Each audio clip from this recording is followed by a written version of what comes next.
नमस्कार, the legal Indian के इस एपिसोड में आप सारे लोगों का फिर से स्वागत है।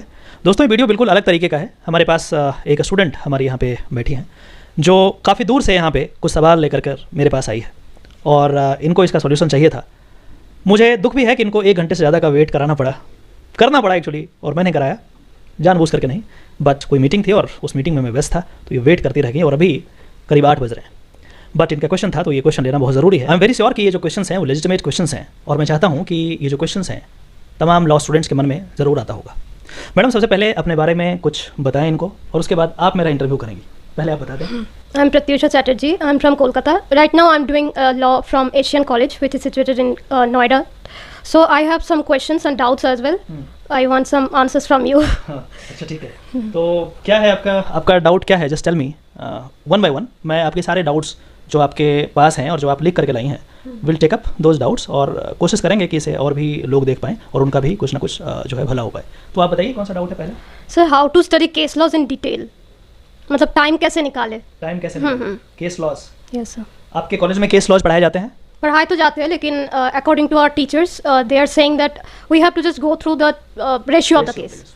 दे आर राइट क्योंकि लॉ स्टूडेंट्स यदि उनको एग्जामिनेशन पर्पज से यदि पढ़ना है तो ऑब्वियसली उनके पास ज़्यादा समय नहीं होता और उसको रेशियो को ही करना पड़ेगा। तो इन दैट सेंस आपके जो टीचर हैं वो बिल्कुल सही कर रहे हैं। देखिए एक बात समझिए, केस लॉ जो है वो स्टूडेंट के लिए बहुत ज़रूरी है। केस लॉज क्या है उसको हम समझने का प्रयास करते हैं और इसको समझने के लिए हम आपको एग्जाम्पल देते हैं। जैसे दिल्ली यूनिवर्सिटी का जो हमारा सिलेबस है वो बिल्कुल केस लॉज पे आधारित है।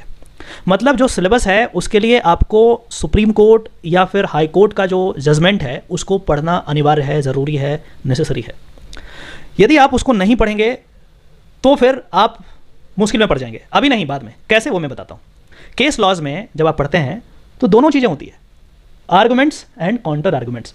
ये वाला वकील क्या बोला, इसके रिप्लाई में वो वाला क्या बोला, फिर उसके रिप्लाई में ये क्या बोला।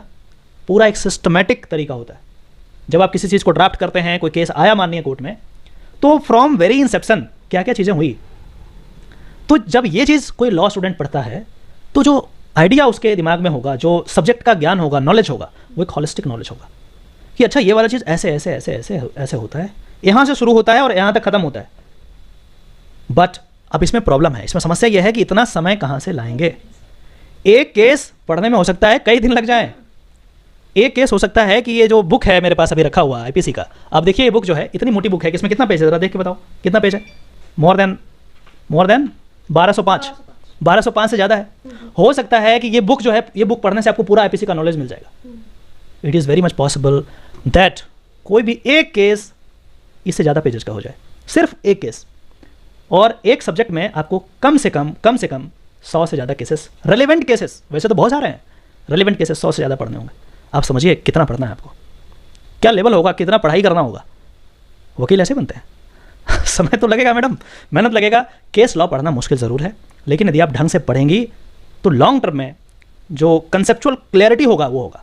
अदरवाइज यदि सिर्फ बुक पे रिलाई करके आप छोड़ देंगे, सिर्फ रेशियो पढ़ेंगे, एग्जाम पास कर जाएंगे, लेकिन फिर जब बात आएगी कोर्ट में खड़े होने की और बोलने की, वहाँ पे पैर कांपना शुरू होगा। तो now you have to decide. हम लोग करते थे लाइब्रेरी में जाके दिन रात, हमने लाइब्रेरी में बिताए हैं, वो करना पड़ेगा, कोई शॉर्टकट नहीं है। इरिस्पेक्टिव ऑफ योर कॉलेज, आप एशियन लॉ कॉलेज से हैं, कोई भी व्यक्ति कहीं भी पढ़ रहा है उससे फ़र्क नहीं पड़ता, लेकिन हाँ पढ़ने का जो तरीका है, केस लॉज हैं, वो आपको पढ़ने होंगे, वो करना ही होगा, तभी आगे आप लॉन्ग टर्म में आगे बढ़ सकते हैं।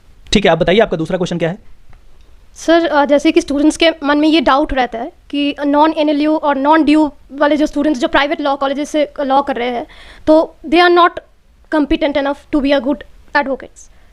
तो फिर इसमें थोड़ा सा ओके फाइन। इनका क्वेश्चन ये है कि सर एनएलयूज़ के बारे में जानती हूँ, डीयू के बारे में जानती हूँ, इस दोनों कॉलेज को छोड़ दें तो क्या प्राइवेट कॉलेज से यदि कोई व्यक्ति पढ़ रहा है तो क्या वो कॉम्पिटेंट नहीं होगा? ऐसा कहना बिल्कुल गलत है। चाहे प्राइवेट कॉलेज का हो, चाहे किसी भी कॉलेज का हो, पढ़ना पड़ेगा आपको। अब दिल्ली यूनिवर्सिटी में यहाँ पे एडमिशन लेकर के कोई सो जाए तो क्या वो बढ़िया एडवोकेट बन जाएगा, जज बन जाएगा? नहीं है पॉसिबल। पढ़ना पड़ेगा, मेहनत हर किसी को करना पड़ेगा। कोई बच्चा है, आप जैसे एशियन लॉ कॉलेज में पढ़ रही हैं, आप यदि वहाँ मेहनत करती हैं तो क्या आप अच्छा एडवोकेट नहीं बन सकती? ऐसा नहीं है पॉसिबल। हाँ, लेकिन क्या प्रॉब्लम है वो मैं बताता हूँ। जैसे दिल्ली यूनिवर्सिटी और किसी दूसरे कॉलेज से यदि हम कंपेयर करें, सबसे इंपॉर्टेंट रिमार्केबल जो डिफरेंस है वो है केस लॉज का। जो सिलेबस है, जो स्ट्रक्चर है उसका। जितने भी कॉलेज आप देख लो पूरे भारत में, कहीं भी केस लॉज जो मटेरियल है आपको प्रोवाइड नहीं किया जाता। दिल्ली यूनिवर्सिटी में किया जाता है, वो हमारे सिलेबस का पार्ट है। और जब सिलेबस का पार्ट है तो आप पढ़ना चाहें नहीं पढ़ना चाहें आपको पढ़ना पड़ेगा। ज़बरदस्ती आपको पढ़वाएंगे case material, case laws, judgments of the Supreme Court और हाई कोर्ट्स, ताकि आप उस तरीके से सोच पाएं। दूसरे यूनिवर्सिटी में, दूसरे कॉलेजेस में कितने भी अच्छे टीचर हों, थ्योरेटिकल पढ़ना अलग चीज़ है, प्रैक्टिकल चीज़ें अलग है। तो उस सिचुएशन में जब आप केस नहीं पढ़ेंगे, वो सिलेबस का पार्ट नहीं है, तो कोई स्टूडेंट पढ़ा कोई स्टूडेंट नहीं पढ़ा। ज़्यादातर स्टूडेंट्स नहीं पढ़ते हैं, जिसका खामियाजा उनको भुगतना पड़ता है बाद में। तो मैं ये बात क्लियर कर देना चाहता हूँ इस वीडियो के माध्यम से कि आप यदि एशियन लॉ कॉलेज में पढ़ रही हैं और सिस्टमेटिक तरीके से माननीय सुप्रीम कोर्ट और हाई कोर्ट्स के जजमेंट्स को अच्छे तरीके से फॉलोअप करेंगी, जो भी टॉपिक होगा आपका, हर एक टॉपिक का कम से कम 2-4 केस यदि आप पढ़ेंगी, आपको कोई रोक ही नहीं सकता कि आप अच्छे एडवोकेट और अच्छे जज नहीं बन पाए, पॉसिबल ही नहीं। लेकिन इसके लिए पढ़ना पड़ेगा, इरिस्पेक्टिव ऑफ योर कॉलेज का जो सिलेबस है उसके साथ आपको केसेस पढ़ने पड़ेंगे। केसेस का लेंथ ज़्यादा होगा, रात में थोड़ा ज़्यादा पढ़ना पड़ेगा। ये यदि आप करेंगे फ़र्क नहीं पड़ता मैडम, अच्छा वकील बनेंगी, अच्छी जगह जाएंगी, believe me, don't worry. Okay, अगला क्वेश्चन क्या है आपका? Is it mandatory to do internship under an advocate who has experience in advocacy above 15 or 20 years? Okay, इनका क्वेश्चन है कि क्या ये ज़रूरी है कि आप इंटर्नशिप यदि करें तो 15 से 20 साल जिनका एक्सपीरियंस है एडवोकेट का, उन्हीं के अंडर करें। मैं आपको बताऊं, जो रिक्वायरमेंट है, जो गाइडलाइंस हैं जो दिए जाते हैं यूनिवर्सिटी की तरफ से, हमें भी दिल्ली यूनिवर्सिटी में दिया गया था, और उसमें कहा गया था कि इंटर्नशिप आप वैसे वकील के अंदर करेंगे जिनके पास कम से कम 20 साल का प्रैक्टिस है। शायद आपकी यूनिवर्सिटी में भी कुछ ऐसा ही गाइडलाइन दिया गया, राइट? ऐसा ही दिया गया। तो नॉर्मली वो कहते ज़रूर हैं कि 15 से 20 साल का उनका प्रैक्टिस होना चाहिए, और कहने के पीछे रीज़न है, जो इस प्रोफेशन में अपना ज़िंदगी खपा दिया वो आपको सही तरीके से गाइड कर सकता है। ये प्रिजम्पशन है कि जो 15 से 20 साल लगा दिया इस प्रोफेशन में, उसको तो सब कुछ पता होगा इस प्रोफेशन का, ए से लेकर के जेड तक। इसीलिए ऐसा कहते हैं। इसलिए भी कहते हैं कि कोई ऐसा नहीं कि आपको बोल दिया गया कि हाँ इंटर्नशिप कर दो और आप फेक इंटर्नशिप बना करके ले आए और खाना पूर्ति कर दिया, सीख नहीं पाएंगे इससे। तो आपके यूनिवर्सिटी वाले एक्चुअली आपके लिए कंसर्न है, वो चाहते हैं कि हमारे बच्चों को अच्छा शिक्षा मिले, प्रैक्टिकल ज्ञान मिले, तो अच्छे कंपिटेंट लोग के पास भेजें। हालांकि मैं मानता हूं कि ये क्राइटेरिया भी गलत है। मैं दिल्ली यूनिवर्सिटी में भी एक बार टीचर्स को बोला था कि ये चीज़ ठीक नहीं है। आपका प्रिजम्पशन जरूर है कि 15-20 साल वाला बढ़िया बताएगा, कोई ज़रूरी नहीं है 15 साल पहले इनरोलमेंट करा करके कोई वकालत नहीं कर रहा है, कोई चिल कर रहा है, तो आपका पर्पस फ्रस्ट्रेट हो जाएगा कंप्लीटली। तो बट अगेन हमारे पास कोई तो एक ऐसा क्राइटेरिया होना चाहिए where in you can make a difference कि हाँ ये वाला कंपिटेंट एडवोकेट है, ये वाला नहीं है। तो इससे बढ़िया शायद उनको कोई मिलता नहीं क्राइटेरिया, इसलिए 15 से 20 साल कर देते हैं। तो ऐसा करना चाहिए। हालांकि आप यदि यंग एडवोकेट के साथ भी करती हैं और सीखती हैं, कहीं से भी सीखें, क्या फ़र्क पड़ता है। तो ये चीज़ है। अगला क्वेश्चन क्या है आपका? When should start focusing learning drafting? Okay, बहुत इंपॉर्टेंट, बहुत ही ज़्यादा इंपॉर्टेंट क्वेश्चन है कि कब से ड्राफ्टिंग को हम करें, कब से स्टार्ट करें, कब से इस पर फोकस करें। देखिए, ड्राफ्टिंग का मतलब होता है, आप इस बात को समझिए, लॉ जानना एक बात है, लॉ को ड्राफ्ट करना अलग बात है। लॉ का नॉलेज हो सकता है आपके पास रहे, लेकिन अच्छी ड्राफ्टिंग करें ज़रूरी नहीं है, ये भी प्रैक्टिस का चीज़ है। तो नॉर्मली जब हम ड्राफ्ट करते हैं, let's suppose for the sake of example, यदि हम बात करते हैं कोई हम डिवोर्स पिटीशन हमें करना है, ड्राफ्ट करना है, तो उस सिचुएशन में हमें जो भी लॉज रिलेटेड टू डिवोर्स वो हमें पता होना चाहिए। तो सबसे पहले तो आप क्या करेंगे, ये जो एक्ट हमारा यहाँ सामने रखा हुआ है इसको आप गो थ्रू करेंगे अच्छे तरीके से। इससे रिलेटेड, डिवोर्स से रिलेटेड जो केस लॉज होंगे, इसलिए मैं कहता हूँ केस लॉज पढ़ना चाहिए, वो केस लॉज को पढ़ेंगे इन लेंथ, और जब आप पढ़ेंगे तब आपको होलिस्टिक लर्निंग इसमें इसका जो है वो समझ में आएगा। तब जाकर के आप कंप्यूटर पर बैठेंगे और ड्राफ्ट करना शुरू करेंगे, ग्राउंड्स बनाना शुरू करेंगे कि आपके क्लाइंट को डिवोर्स क्यों मिलना चाहिए, किस ग्राउंड पे है, क्या क्रूअल्टी के ग्राउंड पे है, तो भैया कैसे क्रूअल्टी पूरा हुआ है, जजमेंट्स में क्रूअल्टी को कैसे डिफाइन करा गया, अपने से तो नहीं डिफाइन कर सकते ना। ये एडवर्सरियल सिस्टम में बड़ी अच्छी बात है कि हमें प्रेसिडेंट को फॉलो करने होते हैं, तो उसके लिए केस लॉज तो पढ़ने होंगे।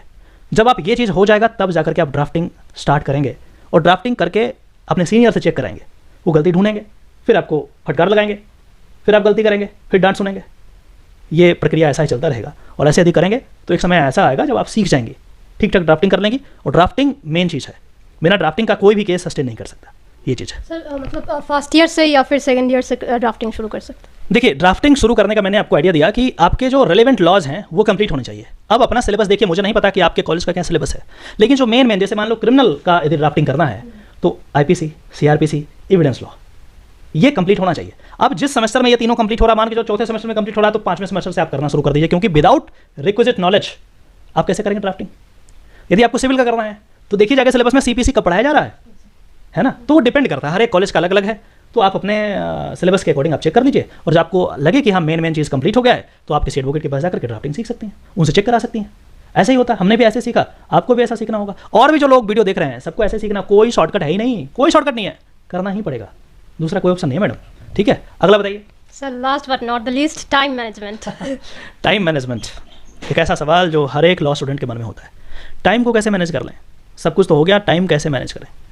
दो प्रोफेशन हमने अभी तक देखा है, एक मेडिसिन और दूसरा लॉ। भैया ये स्टूडेंट समय मैनेज करना आसान नहीं होता इनके लिए। आप जाकर किसी MBBS कॉलेज में देखिए, रात भर पढ़ेंगे, स्टेयर्स पे बैठ करके जाके देखिए, आप पढ़ते रहेंगे। वैसे ही अच्छे लॉ कॉलेज में पढ़ने वाले स्टूडेंट को ऐसा करना पड़ता है, क्योंकि ये बात बिल्कुल सही है कि आप कितना भी मेहनत कर लें, पूरा सिलेबस आप कंप्लीट नहीं कर सकते। इतने लॉज हैं, इतना वास्ट है, इतना ब्रॉड है, आप कर ही नहीं सकते। और जब आप नहीं करेंगे तो कैसे होगा? तो इस सिचुएशन में सबसे बेस्ट उपाय यह है कि हमें मैक्सिमम सिलेबस को कवर करना होगा। मैक्सिमम सिलेबस कवर करने के लिए आपको एक्स्ट्रा पढ़ना पड़ेगा, तो समय का थोड़ा सा इशू आएगा, लेकिन हाँ धीरे धीरे जब आपको आइडिया हो जाएगा तो आदत हो जाएगा। आप कम समय में ज़्यादा से ज़्यादा चीज़ों को पढ़ सकते हैं। क्या इंपॉर्टेंट है, क्या इंपॉर्टेंट नहीं है, उसको बाइफरकेट कर सकते हैं। अभी जैसे हमारे पास केसेस आते हैं, या फिर कोई जजमेंट पास किया गया सुप्रीम कोर्ट का, हाई कोर्ट का, हो सकता है वो इन लेंथ हो, बहुत लंबा हो, लेकिन उसके बावजूद भी उसके क्रक्स को, उसमें केस में हुआ क्या है, उसको विद इन 30 मिनट्स उसको पढ़ सकते हैं। आइडिया हो गया है कहाँ पे क्या चीज़ होगा, जज का साइकी पता लग गया है कि कहाँ से कैसे लिखेंगे, लेकिन इसके लिए तो समय लगेगा। स्टूडेंट के पास ये मौका नहीं होता, ये एक्सपीरियंस नहीं होता उनके पास, तो उसको पूरा एक पैराग्राफ से लेकर के 50 पैराग्राफ पूरा पढ़ना पड़ेगा। हमें अब आइडिया हुआ है इतने दिनों बाद, तो भैया आपको यहाँ तक पहुँचना पड़ेगा, तब तक आप पूरा पढ़िए, उससे आपका फ़ायदा होगा। लेकिन हाँ, टाइम मैनेज हो जाएगा। आप लॉ को यदि प्यार करते हैं, लॉ में आपका यदि इंटरेस्ट है, तो अपने आप पढ़ लेंगे उसको। थोड़ा इशू आएगा, कोशिश करें कि जल्दी से जल्दी, ज़्यादा से ज़्यादा हम सिलेबस को कंप्लीट कर पाएँ। यदि ऐसा करते हैं तो आपको आराम से हो जाएगा, कोई प्रॉब्लम नहीं है। आप करके देखिए, कोई समस्या है मुझे बताइएगा, ठीक है? और कोई डाउट है आपके? No sir, thank you so much. Thank you. और इतने देर मैंने आपको वेट कराया, I am really sorry for that, लेकिन मेरा कोई मीटिंग था इंपॉर्टेंट और मैडम आ गई, तो फिर इनको वापस भेजना ठीक नहीं था। मैंने इन्हें कहा कि वेट कीजिए, ताकि आपका जो भी डाउट्स लिख करके आई हैं मैं इसे सॉल्व कर पाऊँ। और जानबूझ करके मैंने ये वीडियो बनाया ताकि और भी लोग जो यहाँ नहीं आ पाए हैं, सबको समय दें। पॉसिबल नहीं हो पाता हमारे लिए, खास करके एडवोकेट जो प्रोफेशन में, इस प्रोफेशन में है, समय नहीं मिल पाता। सबसे बड़ा प्रॉब्लम हमारे साथ यही है।